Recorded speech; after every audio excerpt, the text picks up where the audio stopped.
Welcome back, everyone. Today, we're continuing the incredible story of Joseph. A story of dreams, betrayal, forgiveness, and God's perfect plan. From being sold into slavery by his own brothers to becoming the ruler of Egypt, Joseph's journey shows that God can turn even the hardest times into something good. So, sit back, relax, and let's continue the inspiring story of Joseph. Joseph sold into slavery. Joseph's brothers could no longer control their jealousy. One day, while they were grazing their father's flocks near Dothan, they saw Joseph coming from a distance. Jacob had sent him to check on his brothers and bring back news. As Joseph approached, the brothers made a terrible plan. "Here comes that dreamer," they said. "Let's kill him and throw him into one of these pits. Then we'll say a wild animal ate him." Reuben, the oldest brother, secretly wanted to save Joseph. He persuaded them not to kill him, but instead to throw him into an empty cistern, a deep pit without water. Reuben planned to return later and rescue him. When Joseph arrived, the brothers ripped off his beautiful robe, the special coat their father had given him, and threw him into the empty pit. While Joseph sat alone in darkness, frightened and crying for help, his brothers calmly sat down to eat. Soon, a caravan of Ishmaelite traders passed by on their way to Egypt. Judah suggested, "Why kill our brother? Let's sell him instead." The brothers agreed. They pulled Joseph out of the pit and sold him for 20 pieces of silver. The traders took Joseph away to Egypt as a slave. When Reuben returned and found the pit empty, he was devastated. The brothers dipped Joseph's colorful robe in goat's blood and took it back to their father. Jacob recognized it immediately and believed that a wild animal had killed his beloved son. He mourned deeply, refusing to be comforted. Meanwhile, Joseph arrived in Egypt, where he was sold to Potiphar, an officer of Pharaoh and captain of the guard. Key lessons from chapter 3. Jealousy can lead to terrible sins. God can still work through painful circumstances. Even when people betray us, God has a greater plan. Forgiveness and faith become possible when we trust God's purpose. Bible reference, Genesis 37:12-36. Visual prompt, watercolor illustration. The hot Egyptian. Sun shone over the busy markets as a group of traders entered the great city. Among the slaves walking behind them was a young man named Joseph. His heart was heavy. He missed his father, Jacob, and wondered if he would ever see his family again. But even in his pain, Joseph refused to lose his faith in God. Soon, Joseph was sold to a man named Potiphar, one of Pharaoh's most trusted officers. Potiphar was captain of the royal guard and owned a large house with many servants. Joseph arrived as a slave with nothing except the clothes he wore and his trust in the Lord. From the very first day, Joseph worked with honesty and diligence. Whether he was cleaning, caring for animals, organizing supplies, or helping other servants, he gave every task his best effort. He never complained or became lazy. Instead, he worked as though he were serving God himself. As the weeks passed, something unusual happened. Everything Joseph touched seemed to succeed. The crops grew well, the animals remained healthy, and the household became more prosperous. The Bible says, "The Lord was with Joseph." God's blessing rested on him wherever he went. Potiphar began to notice. He saw that Joseph was different from the other servants. Joseph was trustworthy, wise, and faithful. Before long, Potiphar promoted Joseph to manage his entire household. He trusted Joseph with his money, his servants, and all his possessions. Joseph had arrived in Egypt as a lonely slave, but God had not abandoned him. Even in a foreign land, God was guiding his steps and preparing him for a much greater purpose. Joseph's faithfulness in small responsibilities would one day lead to an extraordinary future. Bible reference, Genesis 39:1-6. Joseph had become the most trusted servant in Potiphar's house. God blessed everything he did, and Potiphar placed Joseph in charge of his entire household. Joseph was handsome and kind. One day, Potiphar's wife began to desire him. Again and again, she tried to persuade Joseph to do something sinful, but Joseph always refused. He said, "My master trusts me with everything in this house. How could I do such a wicked thing and sin against God? Day after day, she continued to tempt him. Joseph stayed away from her whenever possible. One day, when no one else was in the house, Potiphar's wife grabbed Joseph by his robe and demanded that he stay with her. Joseph immediately ran away, leaving his robe behind in her hands. Angry that Joseph had escaped, Potiphar's wife lied. She showed the robe to the servants and falsely accused Joseph of attacking her. Later, she repeated the same lie to Potiphar. Potiphar became furious. Without giving Joseph a chance to defend himself, he ordered that Joseph be thrown into prison. Although Joseph had done nothing wrong, he accepted his suffering with faith. Even inside the prison walls, God was still with Joseph. Joseph trusted that God's plan was greater than his pain. Bible verse, "The Lord was with Joseph and showed him steadfast love." Genesis 39:21. The prison walls were cold and dark, but Joseph never lost his faith in God.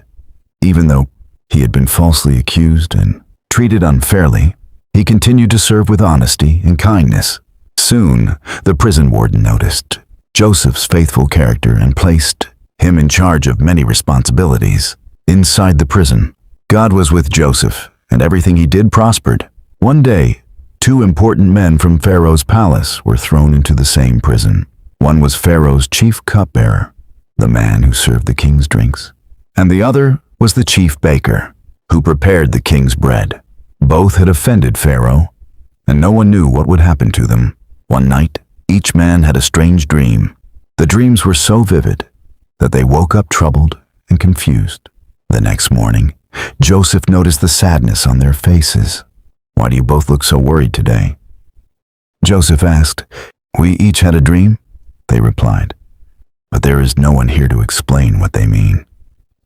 Joseph answered with faith, "Interpretations belong to God. Tell me your dreams." The chief cupbearer spoke first. "In my dream, I saw a vine with 3 branches. As it budded, blossoms appeared and clusters of ripe grapes grew. Pharaoh's cup was in my hand. I squeezed the grapes into the cup and placed it into Pharaoh's hand." God gave Joseph the understanding of the dream. "The 3 branches represent 3 days. Joseph explained. "Within 3 days, Pharaoh will restore you to your position. You will once again serve the king." Then Joseph made a humble request. "When you are restored, please remember me.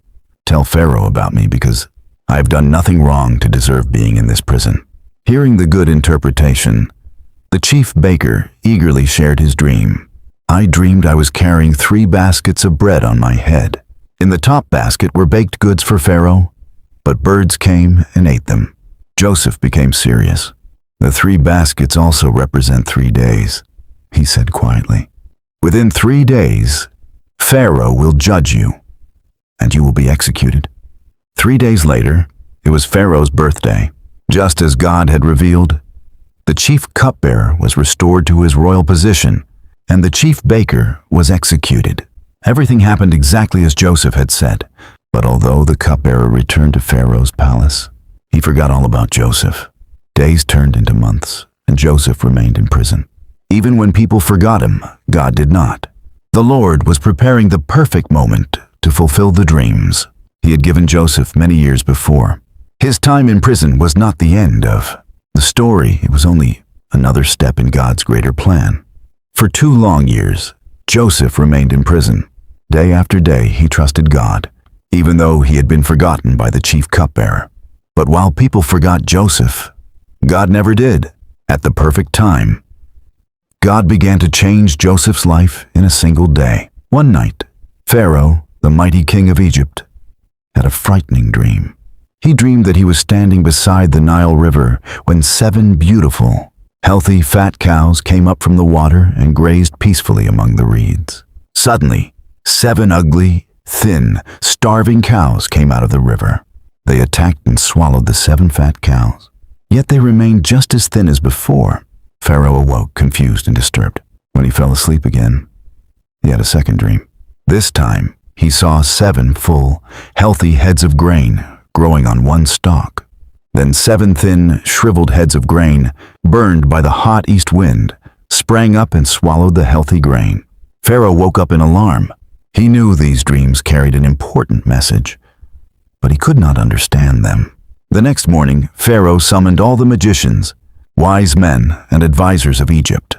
One after another, they listened to the dreams, but no one could explain their meaning. Pharaoh grew more anxious with every failed attempt. At that moment, the chief cupbearer suddenly remembered Joseph. He bowed before Pharaoh and said, "My lord, I have remembered someone. When I was in prison, there was a young Hebrew man who interpreted my dream and the baker's dream. Everything happened exactly as he said. Without delay, Pharaoh commanded, 'Bring him to me immediately.' Joseph was hurried out of prison.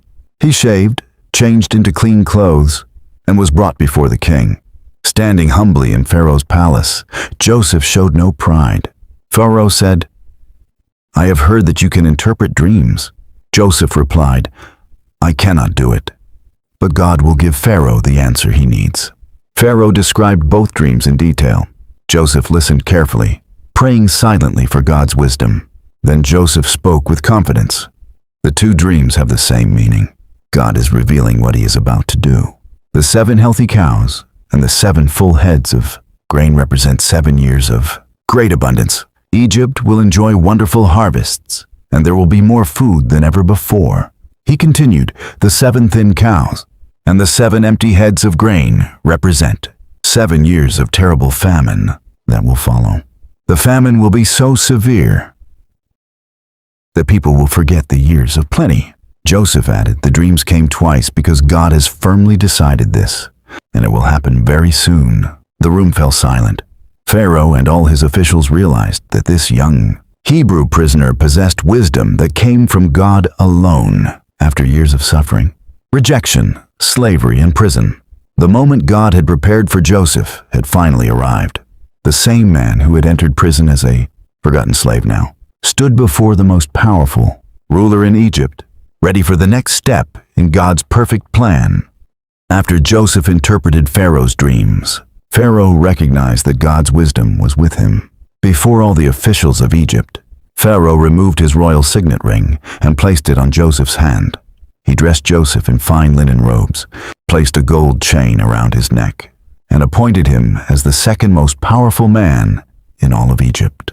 Joseph was only 30 years old when he began governing the land. Riding in Pharaoh's royal chariot, people bowed before him as he passed. The young Hebrew slave who had once been sold by his brothers was now the governor of Egypt, proving that God can turn suffering into great blessing. Remembering God's warning, Joseph organized the nation with wisdom.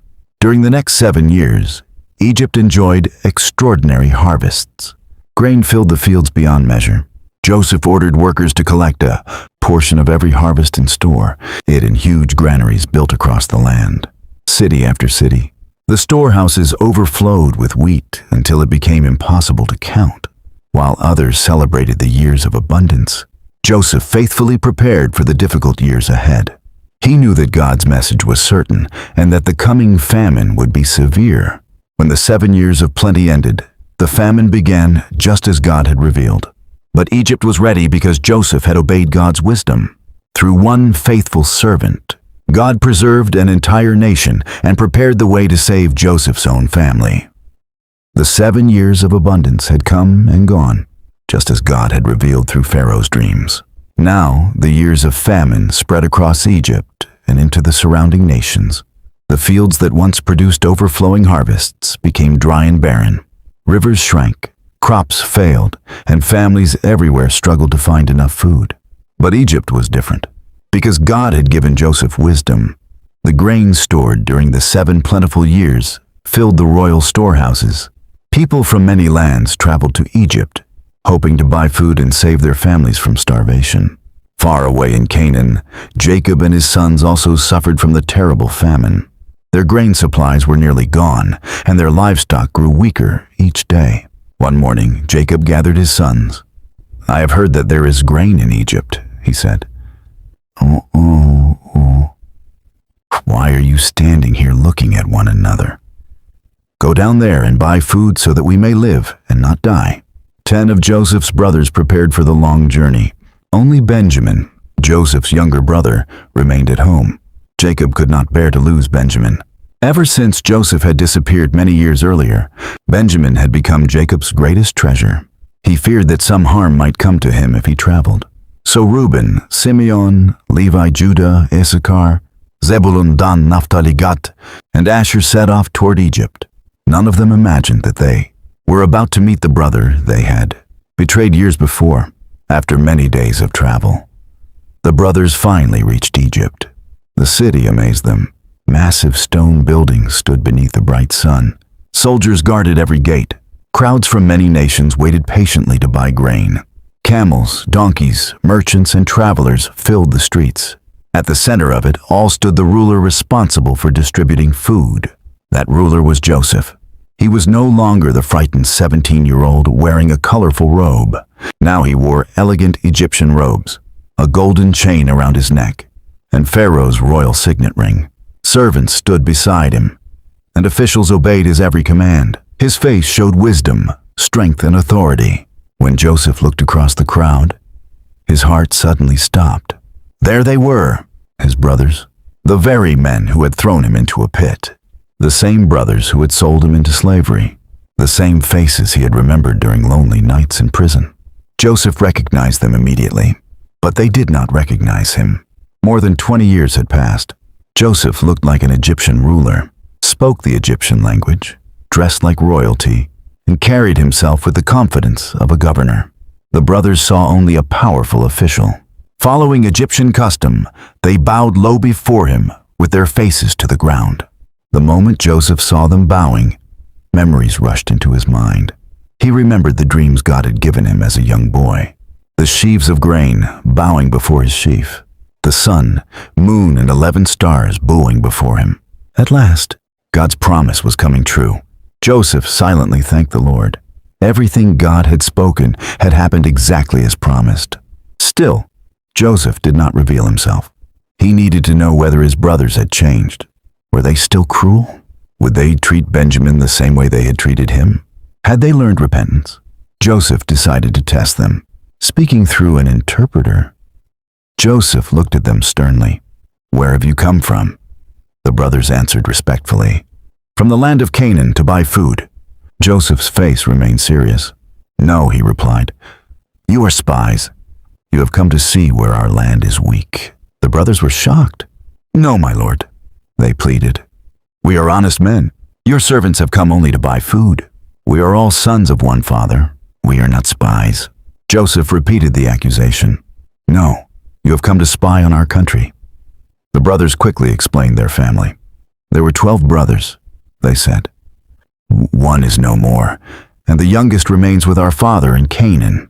Those words pierced Joseph's heart. One is no more. His own brothers believed he was dead forever. Joseph fought back tears. He turned away for a moment so they would not see his emotions. Then he returned with a calm face. "This is how you will be tested," Joseph declared. "You say you have a younger brother. Bring him here. Until then, I will not believe your story." The brothers looked at each other with fear. Joseph ordered the guards to place them in prison. For 3 days they remained there. Those long days gave them time to think. Perhaps they remembered another frightened brother crying from the bottom of a pit many years before. On the 3rd day, Joseph called them together again. "I fear God," he said. "If you are honest men, leave one brother here in prison. The rest of you may take grain back to your families. But bring your youngest brother to me. Then I will know you are telling the truth." The brothers spoke among themselves, believing Joseph could not understand their Hebrew language. But Joseph understood every word. One brother whispered, "We are being punished because of what we did to Joseph. We saw his distress when he begged us for mercy, but we refused to listen." Reuben answered, "Didn't I tell you not to harm the boy? But you would not listen. Now we are paying for his blood." Joseph's heart broke. For the first time, he heard his brothers confess their guilt. They were no longer proud. They were no longer cruel. Their consciences had finally awakened. Joseph quickly turned away so they would not see him weeping. Hidden from their sight, tears streamed down his face. For years he had wondered whether they ever regretted what they had done. Now he knew. When he returned, he chose Simeon to remain in custody while the others prepared to return home. Secretly, Joseph ordered his servants to fill every sack with grain. Then he gave another surprising command. Put each man's silver back into his sack. The servants obeyed without telling the brothers. Joseph wanted to bless them while continuing his test. The brothers loaded their donkeys and began the long journey back to Canaan. That evening, when one of them opened his sack to feed his donkey, he discovered something unexpected. His silver was still inside. Fear swept through them all. What is this that God has done to us? They cried. They did not understand why the money had been returned. Had someone made a mistake? Would the Egyptian governor accuse them of stealing? Their hearts filled with fear as they continued home. They had left Egypt with grain for their starving families, but they also carried unanswered questions, growing guilt, and a difficult decision. To save Simeon, they would have to return with Benjamin. And Joseph, though hidden behind royal robes and an Egyptian name, waited patiently for the day when his family would finally be reunited. Chapter 10. Joseph reveals himself. The great hall of Egypt's palace was quiet. Joseph stood before his brothers, the very men who had once sold him into slavery many years before. They did not recognize him. To them, he was the powerful governor of Egypt, dressed in royal robes and speaking through interpreters. They had no idea that the ruler standing before them was their own brother. For many days, Joseph had tested their hearts. He wanted to know if they had changed since the terrible day they betrayed him. He had watched as they showed concern for one another. He had seen Judah offer himself as a servant instead of allowing Benjamin to become a slave. Joseph realized that his brothers were no longer the jealous and cruel men they had once been. As Judah finished speaking, pleading with all his heart for Benjamin's freedom, Joseph could no longer control his emotions. Tears filled his eyes. His heart was overflowing with love, relief, and compassion. Joseph quickly looked around the room. "Everyone leave," he commanded. The Egyptian servants quietly bowed and left the hall. Soon, only Joseph and his 11 brothers remained. Silence filled the room. Joseph began to weep so loudly that his cries echoed through the palace. His brothers looked at one another in confusion. They had never seen the mighty governor cry. Finally, Joseph spoke. "I am Joseph." His brothers froze in shock. "I am your brother Joseph, the one you sold into Egypt." The room became completely silent. The brothers stared at him in disbelief. Their faces turned pale. Fear gripped their hearts. Memories from more than 20 years earlier came rushing back. They remembered Joseph's colorful robe. They remembered throwing him into the pit. They remembered selling him to the traders while he begged for mercy. Now the brother they had betrayed stood before them as one of the most powerful men in the world. None of them could speak. Joseph saw the fear in their eyes. He gently stepped closer. "Please come near me." Slowly they approached. "I am Joseph, your brother," he repeated. "Do not be afraid. Do not be angry with yourselves because you sold me here. God sent me ahead of you to preserve life." His words surprised them. Instead of speaking with anger, Joseph spoke with kindness. Instead of demanding revenge, he offered forgiveness. Joseph continued, "The famine has lasted 2 years, and 5 more years are still to come. God sent me before you so that many people would be saved. It was not you who ultimately sent me here, but God. He made me a father to Pharaoh, lord of all his house, and ruler over all the land of Egypt." Joseph had learned an important lesson through every hardship of his life. His brothers' actions were evil, but God had turned that evil into something good. The Lord had used Joseph's suffering to save countless lives from starvation. Joseph embraced his younger brother Benjamin. The 2 brothers held each other tightly and wept together. Then Joseph hugged each of his other brothers one by one. Tears flowed freely as years of guilt, sorrow, and separation were washed away through forgiveness. The brothers finally found their voices. They began talking with Joseph, asking questions and sharing memories. Their fear slowly disappeared. News quickly spread throughout Pharaoh's palace. "Joseph's brothers have come." Pharaoh was pleased. He called Joseph and said, "Tell your brothers to return to Canaan. Bring your father and all your families to Egypt. I will give you the best land, and you will eat the richest food in Egypt." Pharaoh even provided wagons to carry Joseph's elderly father, Jacob, and all their children safely to Egypt. Joseph gladly obeyed. He gave each of his brothers new clothes for the journey. To Benjamin, he gave 5 sets of clothes and 300 pieces of silver as a special gift. Joseph also sent donkeys loaded with grain, bread, and many good things for his father. Before they left, Joseph smiled and gave them one final instruction: do not quarrel on the journey. The brothers nodded. They knew they had no reason to argue anymore. God's grace had brought healing to their broken family. After many days of travel, they reached their home in Canaan. Their aged father Jacob was waiting. Excitedly they cried, "Father, Joseph is alive. He is ruler over all the land of Egypt." Jacob could hardly believe what he heard. "No," he whispered, "that cannot be true." For years, he had believed Joseph had been killed by a wild animal. The brothers carefully told him everything that had happened. They explained how Joseph had recognized them, tested them, forgiven them, and invited the whole family to live safely in Egypt. Then Jacob saw the wagons Pharaoh had sent. Hope filled his heart once again. Tears came to his eyes. "My son Joseph is alive," he said. "I will go and see him before I die." The family began preparing for the journey that would change their lives forever. Far away in Egypt, Joseph waited eagerly for the day he would finally embrace his father. Again, after more than 20 years apart, God had fulfilled every promise he had made. The dreams Joseph received as a young boy had come true, but even greater than the dreams was the miracle of forgiveness. A family once torn apart by jealousy and betrayal had been restored by God's mercy, proving that his plans are always greater than human failures. The joyful reunion. Many years had passed since Joseph had last seen his father. Though he had become the governor of Egypt, there was still one great longing in his heart: to see Jacob again. Now that the famine had spread across many lands, Joseph had a wonderful plan. He wanted his entire family to come to Egypt, where they would be safe and have plenty of food.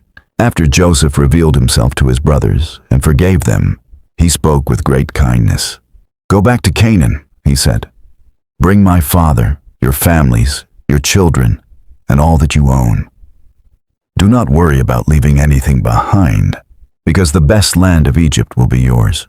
Pharaoh himself was pleased to help Joseph's family. He ordered wagons to be sent for Jacob and his household. He also provided gifts, food, and supplies for the long journey. Joseph gave each of his brothers new clothes. To Benjamin, his beloved younger brother, he gave 5 sets of clothes and 300 pieces of silver. Before they left, Joseph smiled and said, "Do not quarrel on the way."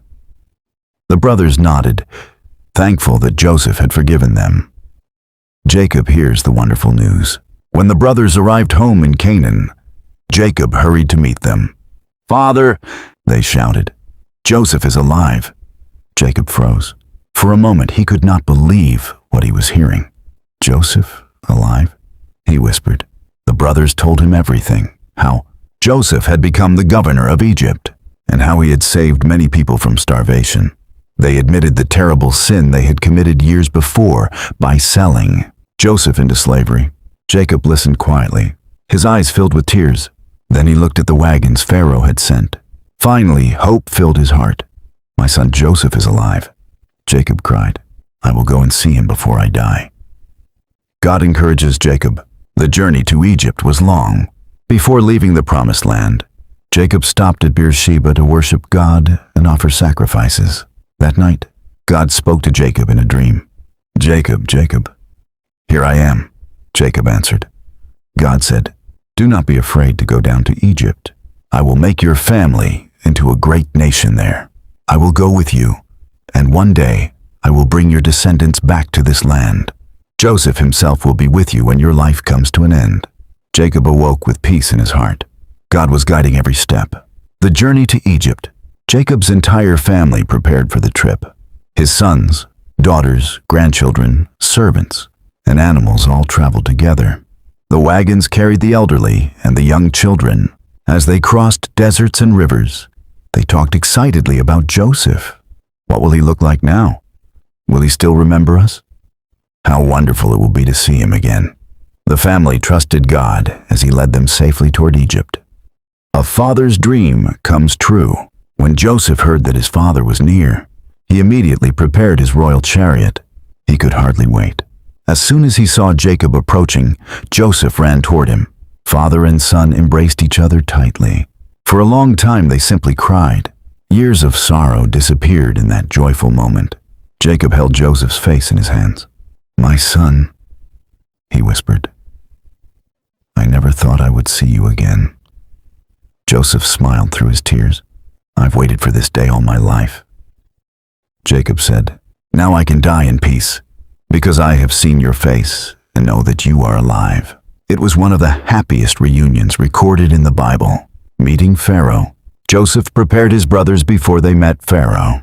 When Pharaoh asks your occupation, Joseph explained, "Tell him that you are shepherds." Although Egyptians looked down on shepherds, Joseph knew this would allow his family to live separately in the fertile land of Goshen. Jacob and some of his sons appeared before Pharaoh. The mighty king welcomed them kindly because of Joseph. Pharaoh even asked Jacob how old he was. Jacob answered, "I have lived 130 years. My life has been difficult, but God has cared for me." Then Jacob blessed Pharaoh. It was a remarkable moment. The elderly shepherd blessing one of the most powerful rulers on earth. The land of Goshen. Pharaoh gladly gave Joseph's family the land of Goshen. It was perfect for raising sheep and cattle. Joseph made sure everyone had enough food during the famine. Children laughed again. Animals grazed peacefully. The family no longer feared hunger. After years of hardship, God had provided a safe home. God's faithfulness. Looking around at his growing family, Jacob realized that God had kept every promise. Years earlier, he had believed Joseph was dead.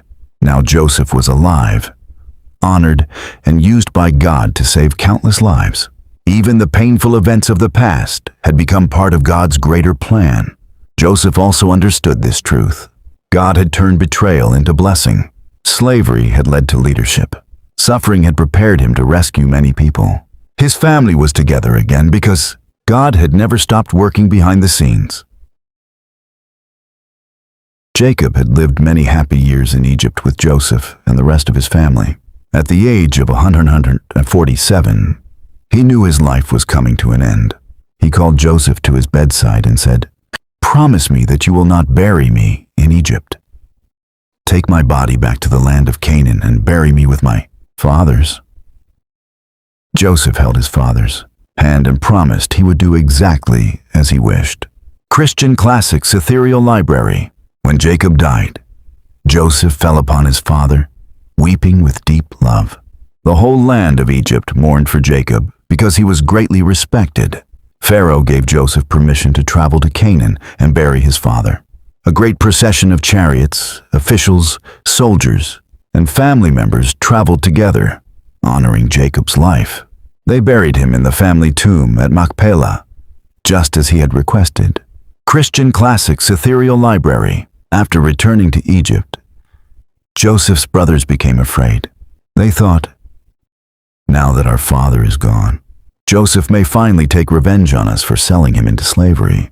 Filled with fear, they came before Joseph and bowed low. "We are your servants," they said. "Please forgive us." Joseph's eyes filled with tears. "Do not be afraid," he said gently. "Am I in the place of God? You intended to harm me, but God intended it for good, to save many lives. I will continue to care for you and your families." His kind words brought peace to his brothers' hearts. The family lived together in safety, and Joseph never stopped showing them love. American Bible Society +1. Many years passed. Joseph watched his children and grandchildren grow. He lived to the age of 110 and remained faithful to God throughout his life. Before he died, Joseph gathered his family and said, "I am about to die, but God will surely come to your aid. One day he will bring his people out of Egypt and into the land he promised to Abraham, Isaac, and Jacob. When that day comes, carry my bones with you." The Israelites promised they would never forget his request. Joseph died peacefully, trusting God's promises. His body was placed in a coffin in Egypt, waiting for the day when God would lead his people home. Many generations later, during the Exodus, Moses fulfilled Joseph's final wish by carrying his bones out of Egypt toward the Promised Land. Thank you for watching. If this story inspired you, please like, share, and subscribe for more Bible stories. May God bless you, and we'll see you in the next video.